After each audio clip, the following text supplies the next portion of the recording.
Hey everybody, and welcome to Foundational Java Programming 101.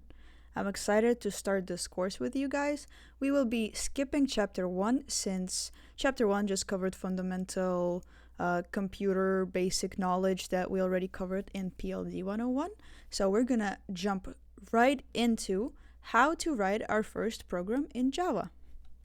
And let's start with analyzing this little example that I have right here. So with a double slash, this is how you write comments in Java. This comment, anything that starts with a double slash, will be ignored by your compiler and is strictly to inform other people that look at your code what's going on in your code.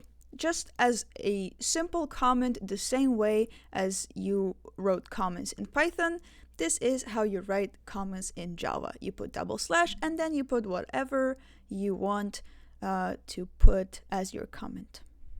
Now, let's think back to our last couple of chapters, exactly chapter 14 covered in PLD 101, Object-Oriented Programming, where I introduced you to classes and objects. So, Java is an object-oriented language, so everything that we will be doing using classes and object. And this is how you declare a class in Java. So remember access specifiers, we had those, so either public or private. Your class should be public. Any class that is considered your main class should be public. So in this case, we have the header of our class. We say public, then we say a keyword class, and then we put whatever we want to name our class with a capital letter. In this case, the name is simple with a capital S. However, one more thing that you need to know is that the name of your class should be the same as the name of your file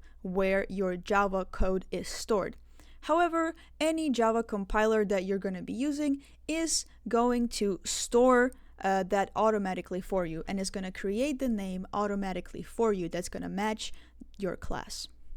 Alright, the next thing that you have to do after you put the header of your class, you have to put curly braces. That's another addition to Java that we didn't have in Python. Right now, we will have to put curly braces to define a scope of our program. And remember, we talked about scope before in regards to local and global variables. So this is just the curly braces will just show that this is the body of your class. So anything that is inside of your curly braces will belong to this class called simple. All of the code that you write, all of the methods, and all of the variable declarations that you're going to do, they're going to be in between of the curly braces. So you might be wondering, how do we define our main class, right? Because remember when we used to code in Python, we had our definition main, and all of our code that was actually executable was inside of our main. So this is how you do it in Java. It's a little bit different and it's a little bit more wordy, and it might look confusing at first, but no need to worry, this will all be explained. But for now, what I need you to do, I will copy and paste this header of our main class in our e-learning, and what you can do is just copy this whenever you are writing your first programs. Just for now, just don't think about it, just copy this main definition header, and this is all you have to do.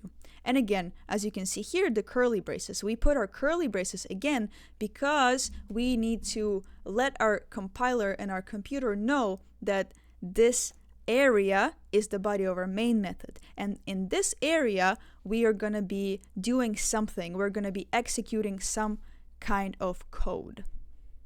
And here is an example of just printing out programming is great fun to your screen. This is how you would do it. You would put keyword system, then you would put a period, out, period, print.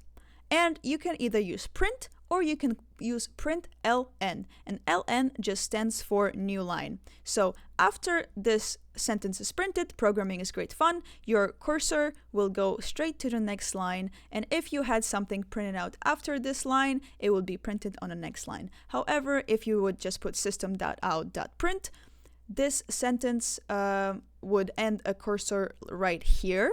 And if you wanted to print something after this message, and if you would put the same thing, system.out.print, on the next line, all of your content that you want to print is going to be printed right next to the exclamation mark. So ln just lets us put the cursor to a new line. So here is a screenshot with all of the definitions. You can pause the video if you want, and also the PowerPoints will be provided to you, obviously. So this is just for anybody who gets information better by reading. This is for you. Comments, class header, curly braces, and on this slide, the main method and the Java statements. So this is all of the information that I just told you about, but printed out. However, if we look at our previous example and our print function, we see the curly brace, we see the semicolon at the end of the line. And you might be wondering why that is. And that is because this is the only Java statement that we have in our program. Everything else that we had right here was some different type of Java framework. And I will show you exactly which line needs a semicolon and which lines do not need a semicolon. And it's right here. So whenever you write your comments are ignored by your compiler, so you don't need to put any semicolons on your comments. And some other elements is a class header. Class header will not need a semicolon because we put the curly braces. Any method headers also do not need the semicolon because there are curly braces. And as I said, curly braces, they do not need any semicolons because they are the definition of a scope. So we don't need any semicolons when we put the curly braces. So here's a little review of what we learned so far. So Java is a case-sensitive language, which means you cannot put a capital word where a lowercase word is needed. So be very mindful with the capital and lowercase letters whenever you're writing your code. All Java programs will be stored with a .java file extension, the same way as your Python code was stored with a .py extension. In Java, it's just .java. Then all of the comments that you put in your program are going to be ignored by the compiler, and a .java file needs to have a public class that has the same name as the file that you're trying to execute. The next couple of short reviews is that every Java application must have a main method. We can see it right here. We have our main method. Then for every brace or every opening brace or any curly braces, you must have a corresponding right brace or a closing brace, what we call it. So every time you open a curly brace, you have to close it somewhere in your code, somewhere later in your code. Same things with the square braces.